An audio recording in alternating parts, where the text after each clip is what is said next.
that I'm saved. I used to go through a pattern of questions.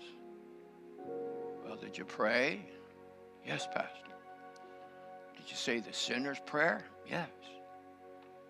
Did you sign a little card? Yeah. You reading your Bible? Yeah. So am I saved, Pastor? I don't know.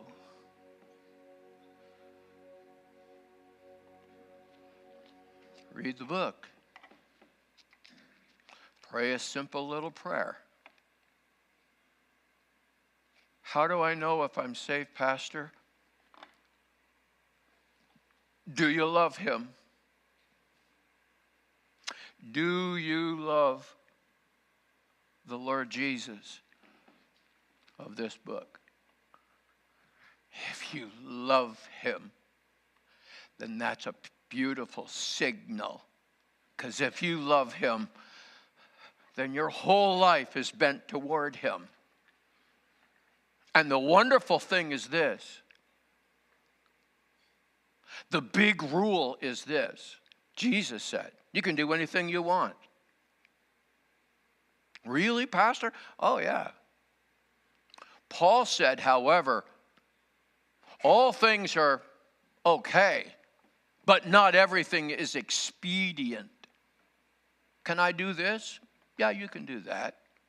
But is it expedient? Is it the right thing to do?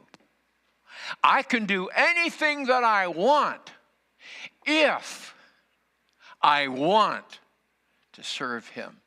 If I love him with all my heart, then I can do anything that I want because I want to please him. And if you want to please him and you love him with all your heart, that's called freedom. We don't party like everybody else does. Why? Because we don't want to. I was asked once, I'm on a run here. Are we okay? Pastor, get preaching. I think I am. I was asked a question once. I was working with my old buddy that I had led to the Lord. He had a job at a service station, and it had a restaurant. All night, he worked all night. So I was there helping him. At 2 o'clock in the morning, I'm flipping burgers for the middle of the nighters, right? And George calls out and he says, Dave, he said, there's a car outside. Would you go out and check on it? So I went out, and here's a guy. He's vomited all over himself. His bladder let go, and he's putting her upside down in a car. He's as drunk as a skunk with 2 stripes. And it was only a couple of months later, somebody said, do you party and, do you get drunk? I know. They said, no. I said, no, I don't. They said, you don't know what you're missing. I said, oh, I know what I'm missing, and I can do without it.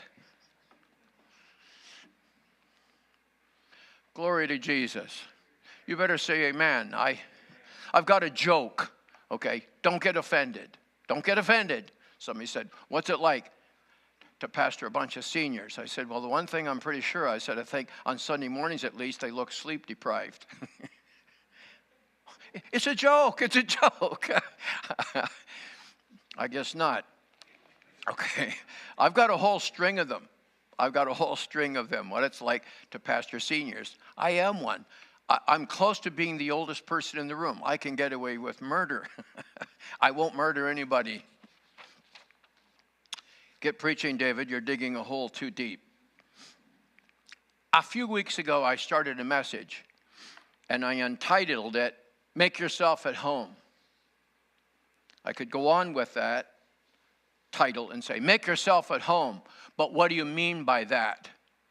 And I commenced a message out of the book of Deuteronomy chapter 33. And then I got very, very immersed in a story where I went through a very difficult time. And I shared with you very, very transparently that morning of a challenge that I went through and how God helped me through it. And he really did help me through it. So today I want to actually go back to the text of where I was a few weeks ago and get back into make yourself at home. But what do you mean by that? So in the book of Deuteronomy, chapter 33, Moses is on his last leg. He's pretty well finished. And this is literally his last sermon, his last message to all the families who are the sons and daughters of Jacob, known as Israel. You remember, Jacob's name was changed to Israel. So how long has Israel been around? A long time.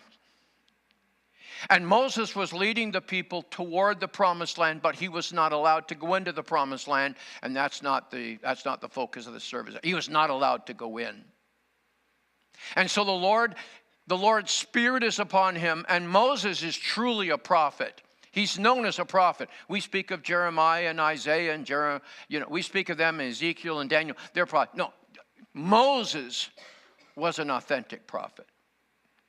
And this is the last thing he did. He did not preach a sermon in his last address to these people. There were probably at that time 3 million people following him.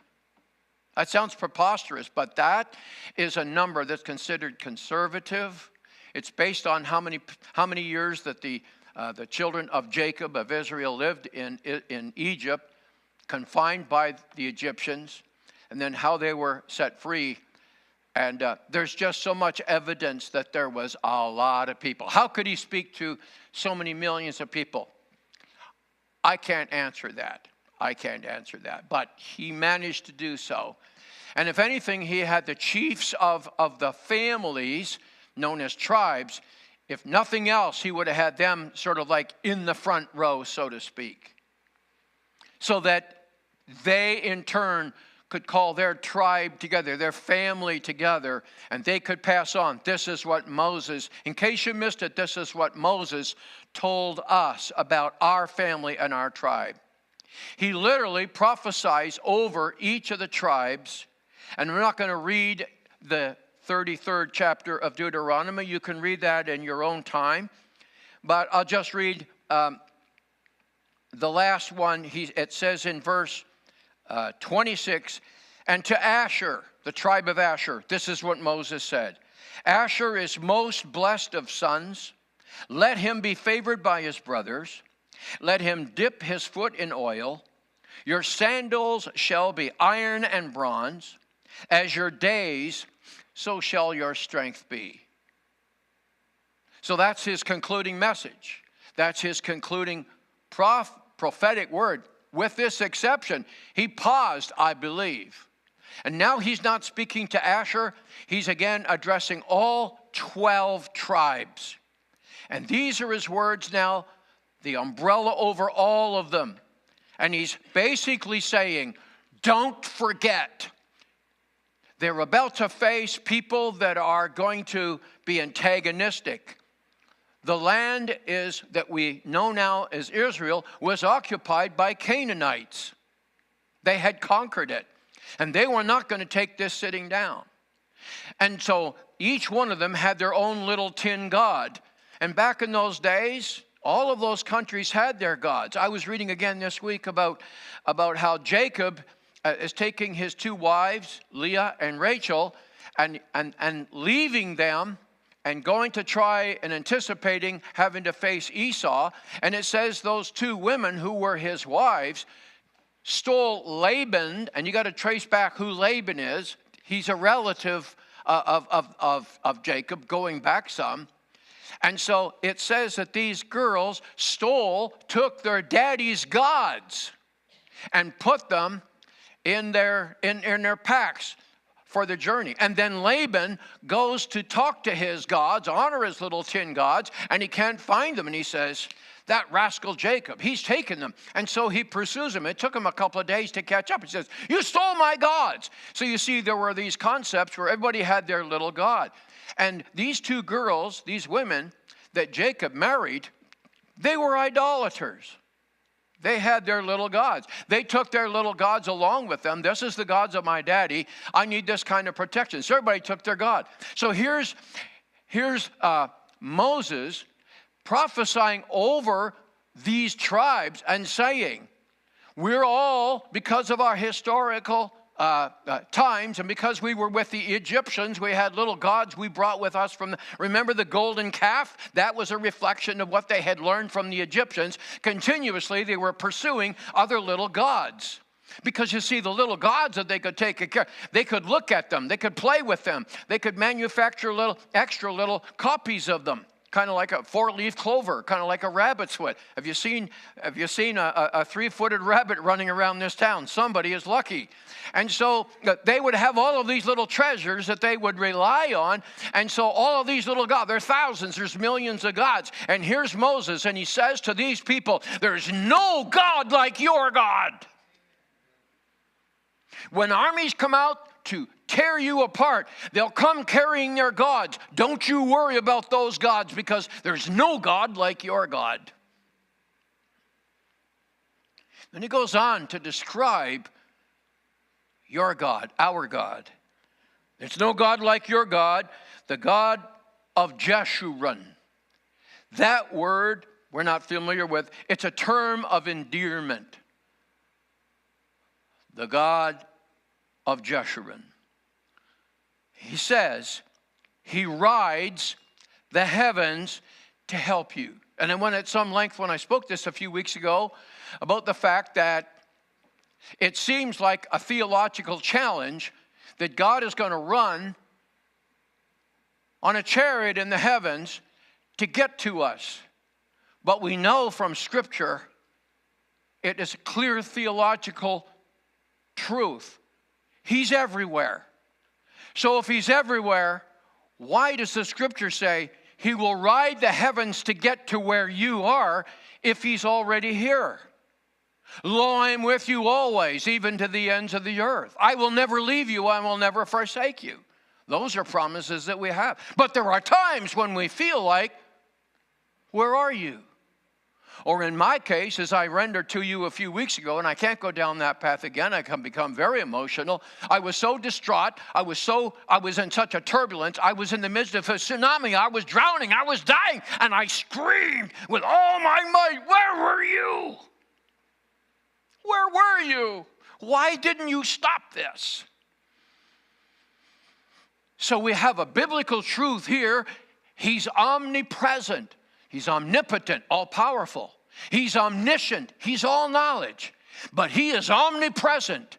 And the psalmist knew this better than I. He said, where can I go to escape from your presence? He didn't want to escape from God's presence. He was reminding himself, when you're in that place, when you cry out, where are you? Don't forget, if you find yourself in the bowels of Hades, he's there. On your bed of affliction, he's there.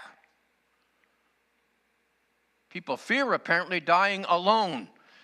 I had a son-in-law who begged my daughter, when I die, you have to be there. Don't you leave me alone. A Christian, but he was scared to death to die alone. Don't you be afraid to die, because you're not alone. We're all facing that, aren't we? I don't know if I think about it every day. Soon and very soon. One way or another, I'm going. I'm going to go. I was at a funeral yesterday. Dave, how you doing? I said, well, I got more doctors than friends now. I'm speaking honestly. I don't want their sympathy. I'm going through a rough time by times. And I got friends out on the West Coast. I called them. They're watching us right now. I said, how you doing? He said, fine. That's his comment. I'm fine. He's not fine, but he doesn't want sympathy. He doesn't want to say, oh, you poor guy. He says, I don't live with fear. I don't live what appears to be potentially the inevitable. I don't live there. Because my buddy out west and his dear wife, both suffering from the same trial, do not live in fear. Because as they are in the bed of affliction, may be a mortal one. Yea, though I walk through the valley of the shadow of death, I do not fear what is in those shadows, because I know you're with me. So Moses is prophesying, if ever you doubt. So why does he say he rides in the heavens to help you? I believe it's because of our infirmity. It's because of the moments that I had, I keep on going over here, that you would identify that when I was in desperate trouble and I thought that he wasn't there. Well, you couldn't have been here, otherwise you wouldn't have let this happen. Like, that's how your brain goes. I was in total shock. I needed a big pill. Where were you? And Moses said, if you ever feel like Dave Forrest, call, and he'll ride on the heavens to get to you. Why do you need to be encouraged to know he'll ride on the heavens to get to you? Because you just made up your mind. Because of your circumstances, he must not be here. He was there. Do you remember a song years ago? It's an old one now. He was there all the time. When he was on the cross, I was on his mind. You won't lose your way if you know him. And you won't lose your way if you know what this book says. Oh, dear God, I hope you're reading the Bible every day. If you're not, it's no wonder you're in trouble, bunkie. This will save your soul. This is divine truth. David, are you worried about Iran? I'm worried about the people of Iran. I'm not worried about me. And you got all of these, there are people upset because Trump's going to try and save them, but in trying to save them, he's going to cause a third world war. What do you think about that, David? I say, I don't care.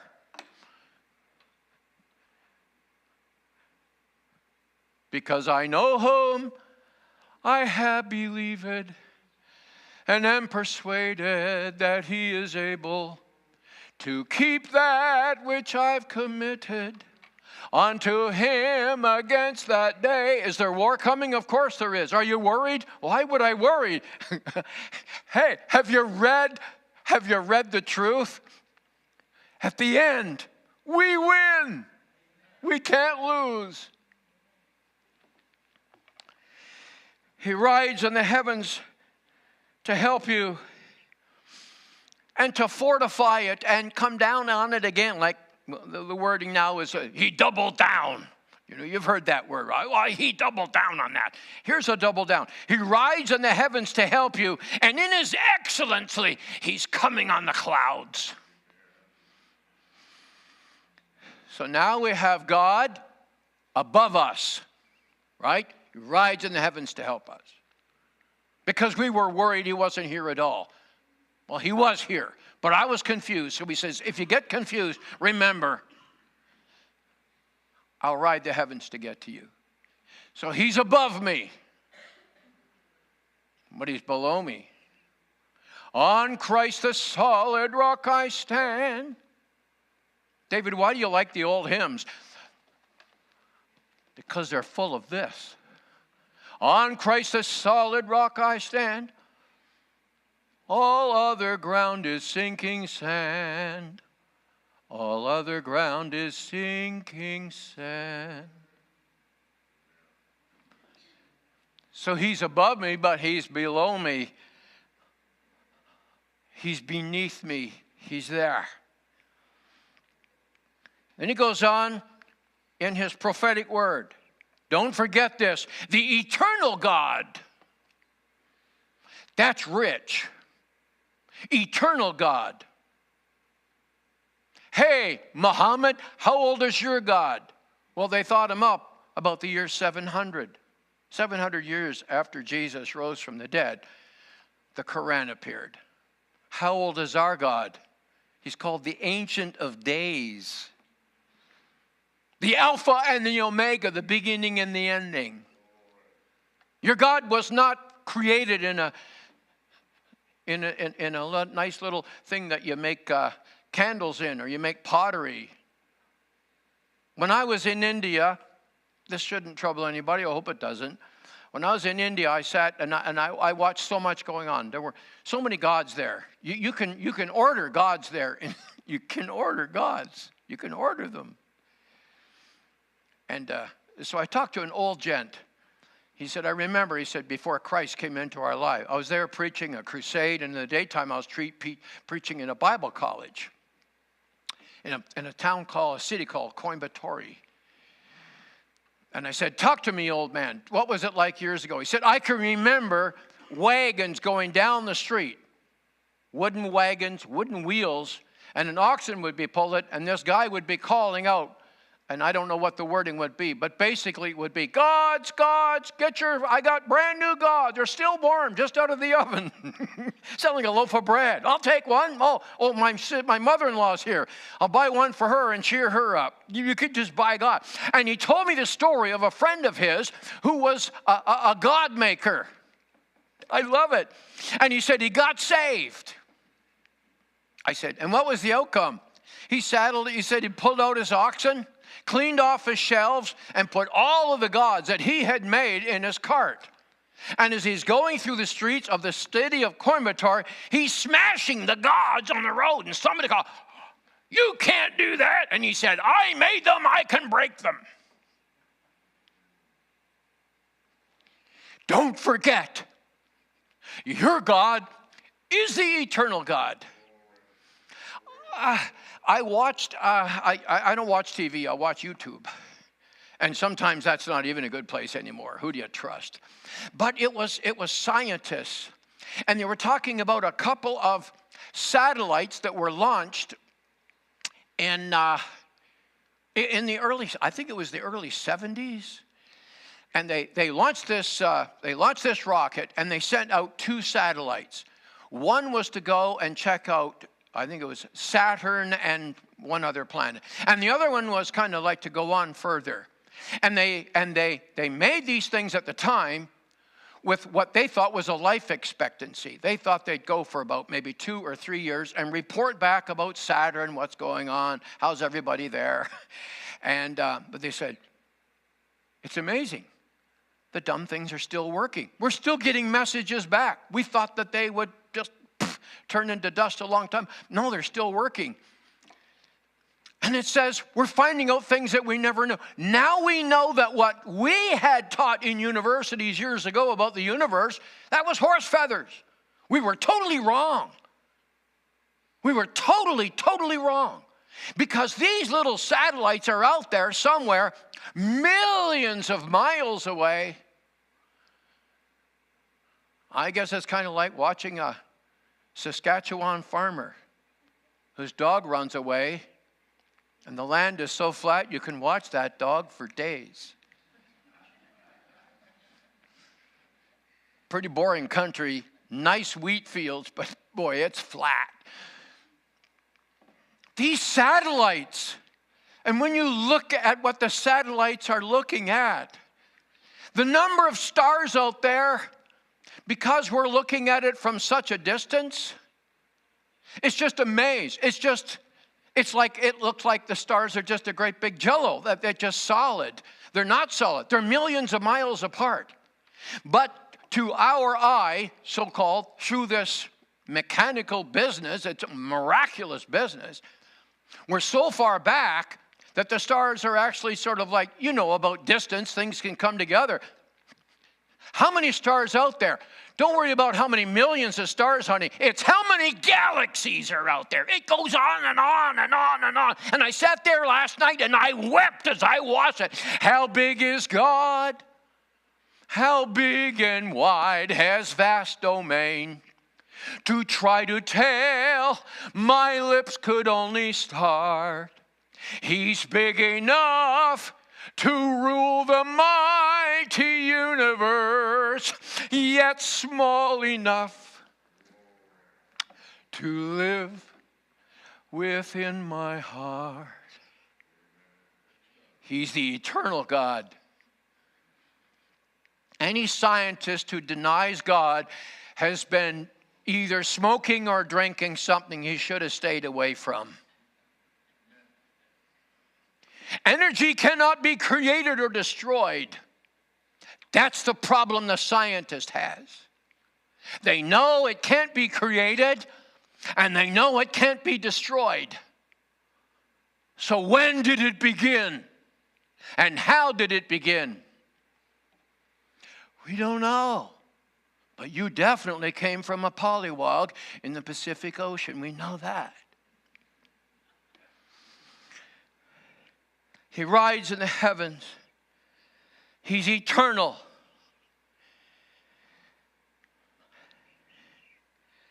And the next verse to me is incredible. The eternal God is your refuge. Refuge. Is there an enemy coming? He's your fortress. Have you got company coming? He's your palace. There's enough rooms for all of them to stay overnight. He says, I want to be your home. The eternal God is your refuge. And if ever you wander away from him, you've wandered away from home. And that's not a nice place to be, away from home. My youngest daughter, who lives in Edmonton, smarter than all of us, she retired at 52. She's living the dream. She's a sweetheart. I love her. And Sherry, if you're watching, I love you too. I love you both beyond words can tell you. So my little Melanie ran off to Bible college with her brother the same day. He applied for a college out west. The paper came. And David got the paper, fill this out and send it in. Same college you went to, I think. In Edmonton. And so he got the papers, and he's going to fill it out tonight or tomorrow. And he got a little tardy in filling it out, and then he says to his mom, a paper came for me. I left it on the table. She said, oh, I saw it, a couple of days ago. Where'd it go? April says, I don't know. And so Melanie gets off the school bus. She comes in. Anybody see this paper? And she says, oh, I saw it. Well, you said, where is it? She said, well, I filled it out. What'd you do with it? Well, I put a stamp on it. Did I tell you I'm going to go to Bible college? My son was outraged. He had to order another application. So the two of them went together to Edmonton. And she never came back. So she's living out there now. So when they left home, they took whatever they needed. I took a bicycle for each of them. I borrowed somebody's caravan. I took all their stuff out, dropped them in an apartment building right across the road from the college, set them all up. It was a hard thing to do. And so she left behind her little puppy dog called Sandy, cute little dog. And so here April and I were in this beautiful ranch-style home with a backyard with a swimming pool. Neither one of us are interested in the pool. We now lived in a house. We didn't know what to do with it. So we started thinking about changing. We're going to downsize. We're going to do something. And then a couple came to visit us from Labrador City. Stayed in our home for a few days, and they had a couple of kids with them. And they played with the little dog, Sandy. April said to me, little Sandy's missing Mimi. Why don't we give her to these kids? They can make a happy home. Do you want to take our dog? Yes. They took Sandy with them. And then we sold that house and we got rid of all of the furniture. And then David wanted to live the dream. So he bought a 40-foot motorhome with a CB radio. Breaker, breaker. And I'm on the road because I'm getting invitation. Preach, preach, preach, preach. So we're on our way out to British Columbia where I've got a whole series of meetings to preach. And we went on the south side through the United States. And we had a cell phone, first cell phone ever. Cost me $6,000 for the phone and about $100 a minute to use it. And the phone's ringing. I said to April, I'm driving the bus, Answer the phone. Well, you go ahead. She says, oh, honey, it's Melanie. I said, oh, that's wonderful. Say hi to Melanie. Daddy says hi. I'm going to give you the conversation. She says she wants to know, where are we? I don't know what to tell her. I said, well, we're in South Dakota, near a place called Bismarck. Daddy says we're in South Dakota in a place near Bismarck.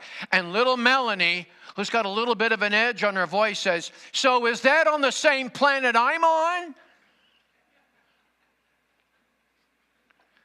April says, I think she's on a mission to give us what for. So here's what I learned. And it was costing me every minute like it was pricey. But here's what I learned. You did what? You got rid of my bed. You got rid of my desk. And you did what with my dog? You gave away my... She hasn't forgiven me. Do you know how many years ago that is? That's 40 years ago. She hasn't forgiven me for giving away Sandy, her dog. I said, you weren't coming back. You couldn't. You gave away my dog. And then she asked the question that hit me like a clap of thunder. If I want to go home, do I go to a place in South Dakota? Mom asked him, where do I go home? If I want to go home, where do I go? And I felt like a pile of poop. I felt terrible. I thought, what have I done? She had no plans of ever coming back, and she never did. If I want to see her, I got to go there. To this day, seeking forgiveness for giving away Sandy dog. But that was a thunderclap. I got rid of home. Home. What is home? God says, I want to be home. I want to be your place of refuge. Home is where you belong. God says, I want you to know that you belong with me. I want you to feel comfortable with me. There have been some people who have come to this church and they got uncomfortable. You know what was troubling them? It's called the presence. They're uncomfortable with the presence of God. There's a fellow who will be unnamed. He came here for a few weeks. He went nuts when he saw the pastor move up here. I dropped on my knees and lift up my hands. He was looking for the exit door. He thought, okay, I've heard about these people. It drove him nuts. It drove him nuts that some of you were weeping and lifting your hands like this. He thought, they're all cuckoo. But it was more than that. The presence of God is almost tangible. Did you sense the presence of the Lord this morning? And if you were uncomfortable, something's wrong. Not with this, but with you. He said, I want you to feel comfortable in my presence. These very people, just a few years before this moment, said to Moses, tell God not to talk to us. He makes us nervous. They were uncomfortable with his presence. God said, I want you to feel at home with me. When you're at home, you can go into the cupboards in the kitchen and not apologize. You can clean out that candy dish. Nobody's going to ask you about it. You bought the candies. Take your shoes off or leave them on. It's your house. When I go in somebody's house, I take off my shoes. I was trained to do that. Why? It's not my house. So, I was preaching a conference of pastors in British Columbia. So I was picked up by this fellow by the name of Brown, took me to his house. We walked in the door. I'm carrying my luggage. And he says, Olive, you remember Dave. He preached at the last conference. He's here. He's staying with us. She said, I knew you were coming, Dave. I'm so happy you're here. And she says to him, take Brother David down the hall, show him his bedroom. And as I'm going, she says, and you get your own bathroom too. And I thought, yay, my own bathroom. She says, David, well, you're here. I don't want you to feel nervous about it. Make yourself at home. I used to hear that all the time. I stayed in homes. I preferred homes than to hotels. I lived on the road. You know that. I was never home. Home. I lived on the road. That was my calling. Make yourself at home. I heard it all the time. This is my unique experience up in Prince George, British Columbia, in the home of the Browns. Make yourself at home. Well, I had just flown in from Africa, changed planes, and flew to Edmonton, changed planes. I flew in. So I'm all a space cadet because I'm yesterday in Europe, and the day before that I'm in Kenya. So like I'm all, the sleep's all mixed up. 3 o'clock in the morning I wake up, boing. It's winter time. I can't go outside and start wandering around. I'm thinking, I wonder if there's a Hortons nearby. I need a coffee. Make yourself at home. Good idea. Wait a minute, I feel some pressure. I go into my bathroom. Make yourself at home. There's a problem. You see, when I was a child, we only had one bathroom. And it was right outside my mom and dad's bedroom. And the rule in our house was, if you have to tinkle in the night, you do not flush. Please don't wake up the whole house with you can flush in the morning. So there I am in the bathroom. And here was the question, to flush or not to flush? Now, if I do flush, and I've wakened up the whole house. If I don't flush, what if Mrs. Brown goes in that bathroom to check and she says, where was this guy raised? He doesn't even know how to flush. Make yourself at home. I don't feel like I'm at home. This gets worse. Coffee. I go in the kitchen. Well, here we are. Well, where's the coffee? Where's the coffee? I can't find the coffee. Where is it? And I start looking. Make yourself at home. I open up this cupboard door. Coffee's probably up here. No. Here's this little rig, and it's got all these letters in it, and one says Visa. Make yourself at home. It's a Visa statement. I wonder how they spend their money. Oh, close the door. That's not your home. I started going through the cupboards, and I got desperately nervous. If she comes out and she looks and she says, well, I didn't mean like, what are you doing here? I was really fearful that I'd get caught looking for the coffee.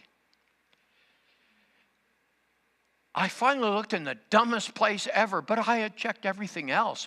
I opened the freezer over the top part of the refrigerator. Nabob.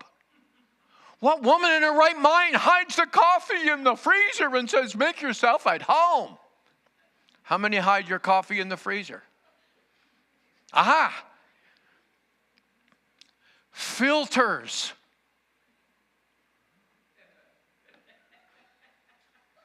Filters. There's no filters.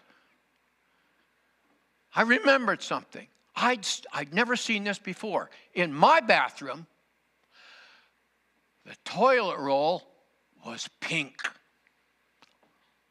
So I go down and I take some toilet paper and I make myself a little filter for my coffee. Make yourself at home. That's quite a statement. Make yourself at home, Dave. Just make yourself at home. The Lord says, my home is your home. And the big deal is not about his house. The big deal is about being comfortable in his presence.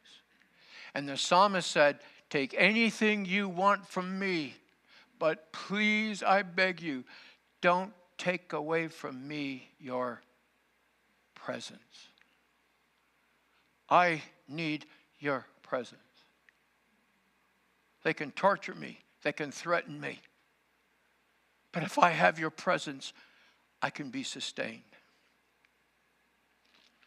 How much more can God offer you? He'll ride in the heavens. He's above you. He wants you to be surrounded by him. He wants you that if you start to wander away from your walk with him, he wants you to get desperately nervous and say, I'm not comfortable away from home. I need to get home. Home. The eternal God wants to be your refuge, your home. And to me, that it's complete. Lord, these things that you've said through Moses, it's complete. But he adds one more thing. He says, and oh, by the way, with all of that, there's one more. Underneath you. I'm riding on the heavens over you. I'm around you. But underneath you are my arms. Beneath you are the everlasting arms. I'm above you. I'm surrounding you. But underneath you are the everlasting arms. Why do I need his arms? That girl that lives out west in Edmonton, there's a part of the story I cannot tell you, but we were separated for about 8 years because of her first husband. I can't go into detail. He forbid her to have any relationship with us. And there was a reason for that nobody understands. It doesn't matter. The Lord took him. I'm not happy about that, but she called me. She called me. We lived in Niagara Falls.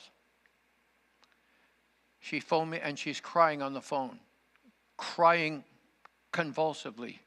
I've been keeping you something from you, Daddy. I've been keeping something from you. I said, what's that? I know how you feel about divorce, Daddy. I know. I'm afraid to tell you this. I said, spit it out, baby. What is it? What is it? I left him. And she's crying.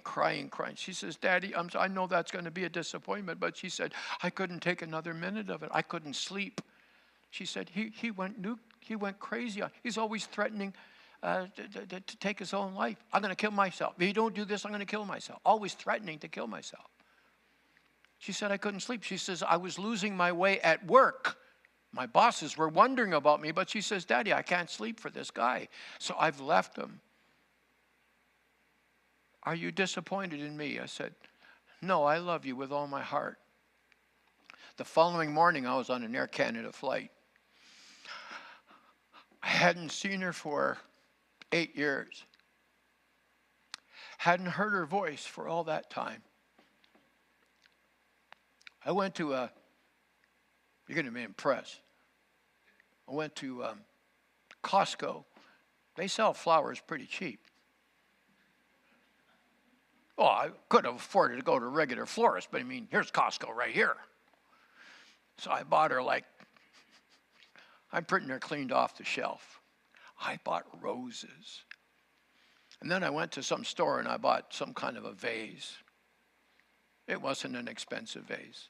And I chucked all these flowers in there. I had rented a car. And I went to the building where she worked on the 7th or 8th floor. So I walked through and I'm carrying this big vase. And I'm so excited, Larry.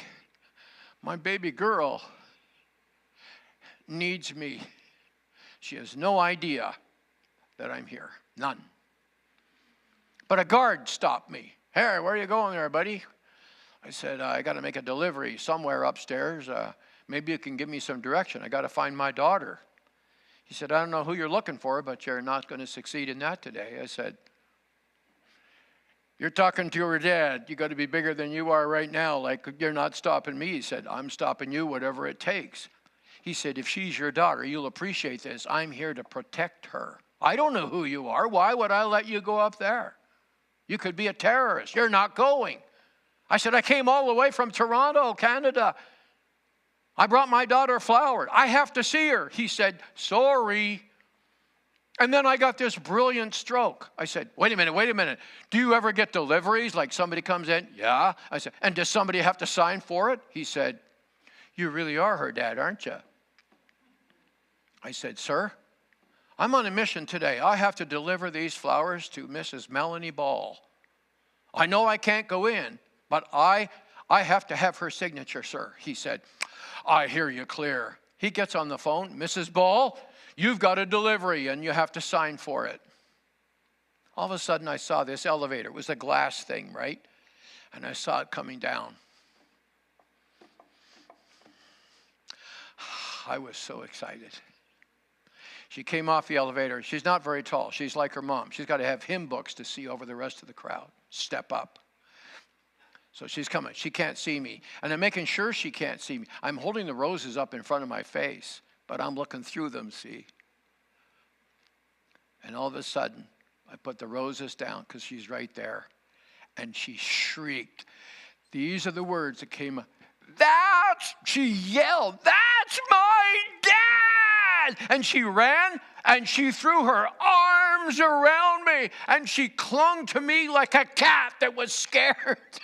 She held on, Daddy, Daddy. This is a girl who was 50 years of age. Daddy, Daddy, Daddy, I love you, Daddy. You came, you came, you came.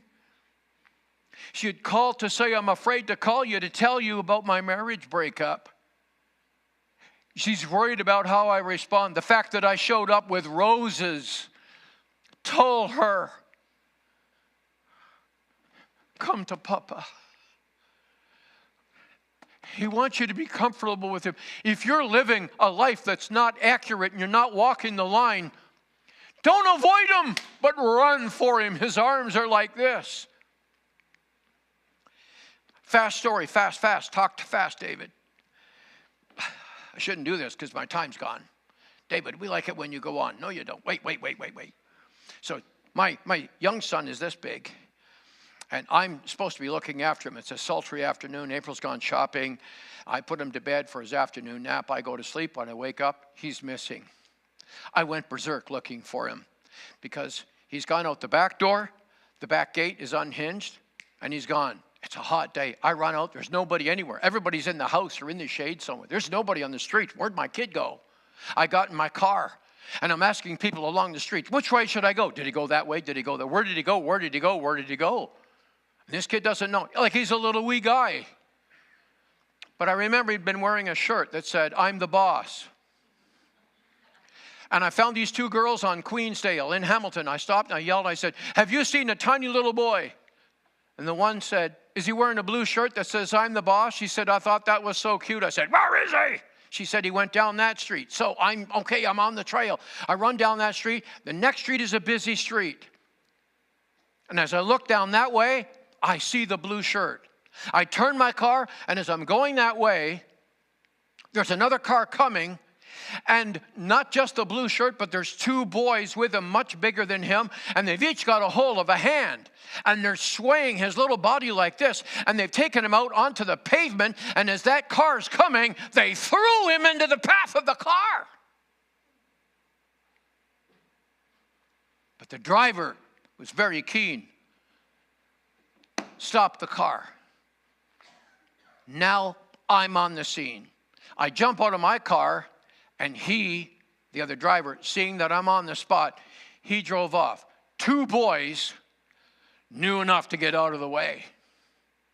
And my son is laying on the pavement, and he's screaming. He is beside himself. These boys are trying to do him harm. And he had seen the car coming, and he's just in total disarray. His arms and his hands are going, and he's screaming. And as I dropped on my knees to hang on to him, he's fighting my touch because he doesn't know I'm not the boys. And I finally had to just absolutely smother him and get a hold of him. And I got my mouth to his ear, and I said, Davy, it's your daddy. And he stopped. Daddy. And then he didn't stop. Daddy. And he's trying to tell me, but he's crying so bad I can't make it out. I lost my way. I couldn't find my way home, Daddy. I didn't know which way. I was lost. I said, it's okay.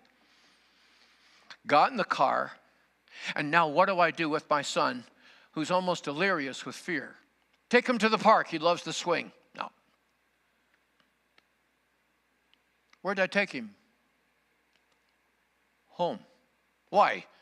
Because that's where he's safe. The boys can't get in the house. Home is where he'll be safe. How did I get him there? When I got him in the car, we didn't have the Loswick like we have now. I held him with my left arm and drove with my right. He was safe in my arms. Underneath are the everlasting arms. There'll come a moment in your life when you want to run to Daddy, but because of your challenge, where were you? You want to run for home, but you've lost your way. You're confused. You're disappointed. And the old adage is, look up.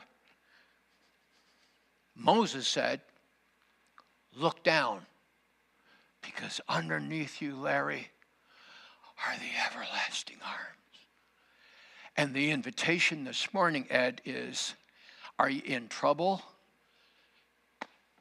sit down in his arms. The everlasting arms. I need help by Linda and Siegfried. Would you come and help me?